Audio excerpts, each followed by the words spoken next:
Hi, Broken Arrow. It is Saturday. I hope your weekend is going great. The book of Proverbs is full of some pretty great stuff. Lots of words of wisdom about the value of education and learning.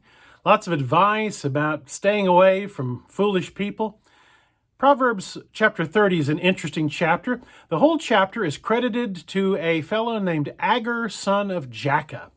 Now, we don't know really much about either of those guys, but this Agur fellow was pretty smart. In Proverbs 30, verse 33, he says this: "As churning cream produces butter, and as twisting the nose produces blood, so stirring up anger produces strife." Well, he's right about those things. When I was in kindergarten, I can still remember we learned how to make butter, how to churn cream into butter. And we made the butter and we brought it home to our moms and insisted that we have it for dinner that night. Now, I've never twisted somebody's nose to produce blood, but probably works. And that last part is true as well. Stirring up anger definitely produces strife.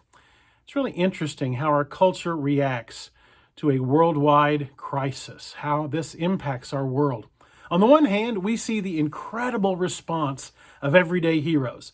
Thousands and thousands and thousands of people working tirelessly to keep people safe, to heal, to protect, to feed. Doctors and nurses and scientists and farmers and drivers and store clerks and on and on and on. Thousands upon thousands of people doing their jobs to keep us healthy and safe and fed. Thousands of volunteers pitching in to help the elderly and the vulnerable.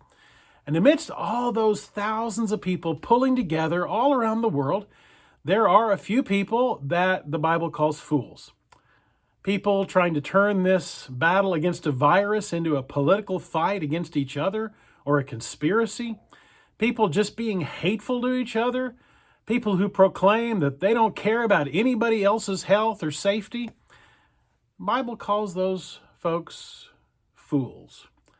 Proverbs 18:2 says, "Fools find no pleasure in understanding, but delight in airing their own opinions." Proverbs 12:15 says, "The way of fools seems right to them, but the wise listen to advice."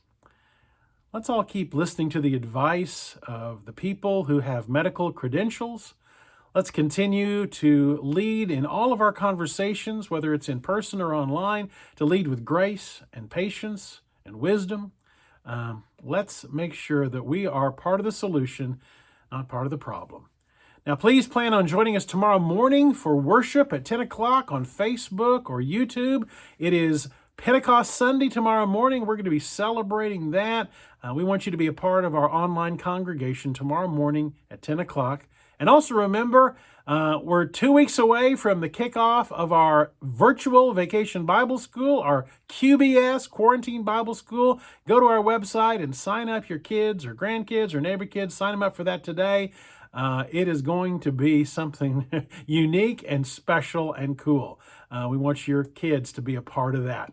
Have a great rest of this weekend. See you tomorrow morning. And remember, God is good all the time.